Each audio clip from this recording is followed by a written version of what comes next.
welcome to another episode of Street Smart University.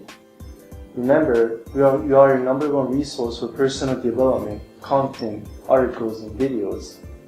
And today we have with us Benjamin Law, an executive speech coach and founder of Speakers and Flair and Training Consultancy, a firm dedicated to empowering executives and communicating persuasively and effectively.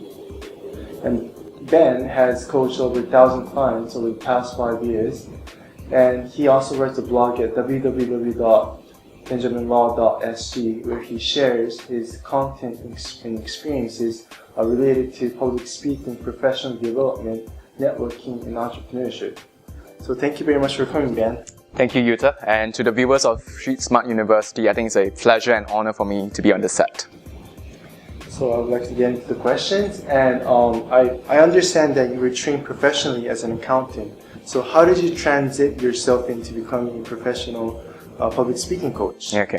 My short story was that I studied accounting at SMU for my bachelor's degree. I wasn't very happy for the most part.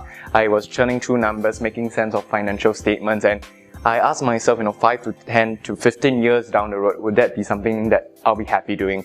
Would I be happy at my client's place at 2 a.m., 3 a.m. in the morning still trying to sort out numbers and making 10 cents happen in terms of the balance sheet, getting balance sheets to balance? And I realized for a large part, no, I wasn't, and I am not going to be happy doing that. So my transition to becoming a public speaking coach has two parts to it. One was the public speaking aspect, which is all about mastering a certain craft.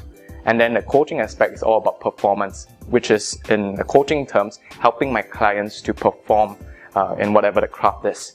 So it wasn't a tough transition for me, frankly speaking, because public speaking has always been something I love doing. So I was in Toastmasters, I competed both nationally as well as regionally, and the kind of experiences and exposure give me a lot more experience and joy being on stage. And then to the coaching part, being trained as a professional coach as well, over a period of 1 to 2 years, allowed me to have the necessary frameworks, the understanding about coaching, the kind of constituent skill sets to work with someone. For example, coaching revolves around a lot about questioning, space management, relationship management. How do you actually suss out things that are unsaid within your client? So when you put that together, public speaking being a craft and then coaching being a performance aspect, I saw that a lot of possibilities could come about. For example, public speaking, the number one fear is always, about them stepping on stage and having the fear of them being judged. And to look at it, you can look at it from a skill level, which is, you just get up on stage and speak. But the coaching aspect comes in, like, for example, everyone's fears are very unique and different. So that's where the coaching and the self-discovery aspect comes in. So for myself, as far as coaching my clients, has yielded a lot of results for themselves. One of my recent clients, she's a sales director with Walton Land Investment. After speech coaching, about 4 sessions of work, she managed to close a US $40,000 deal just from speech coaching and being aware of herself to start with. So you didn't have any struggle or obstacles along the way? I think struggles will definitely be there, as with any entrepreneurs out there, whether you're a startup, doing something that's product-based, or a service entrepreneur. And I think one of my biggest obstacle when I started out as a public speaking coach was going out there and getting people to buy me. So for example, if you're my client, Yuta, and Yuta will be asking me, so Ben, how much do you charge for this coaching package? And then I'll say X thousand. And then my client will ask me, you sure? X thousand? And then at the start you'll be cringing, you'll be nervous, you start to react. And then you say, is it too much? Maybe we could look towards a smaller figure, a more manageable figure. And then you start lowering down your fees, and then you start to go into, having your clients bargain and saying, why don't you do it pro bono? Why don't you do it at, low fees? And then that was the biggest struggle for me. And over time, I think it started out, to when I started saying, my coaching fees are X thousand for this package. And then my clients will still say, you sure? And then I could, have the conviction and gumption to say, yes, I'm sure. Because I have created certain results for my clients, and this is what the kind of ROI I promise for my clients. Do you want it? So that kind of switch from surface is a bit like that, but internally it's really about getting aware of the kind of value you're bringing forth to your client. So I say, in all, the biggest struggle as a entrepreneur and as a public speaking coach was getting clear about this value that I was delivering and making sure that my client gets it and manifests it in a very tangible, very quantifiable manner. Okay, and you coach thousands of people from different organizations and even listed companies, right?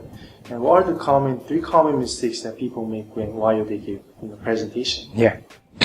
So I think I always tell my clients, always bring your CAP on.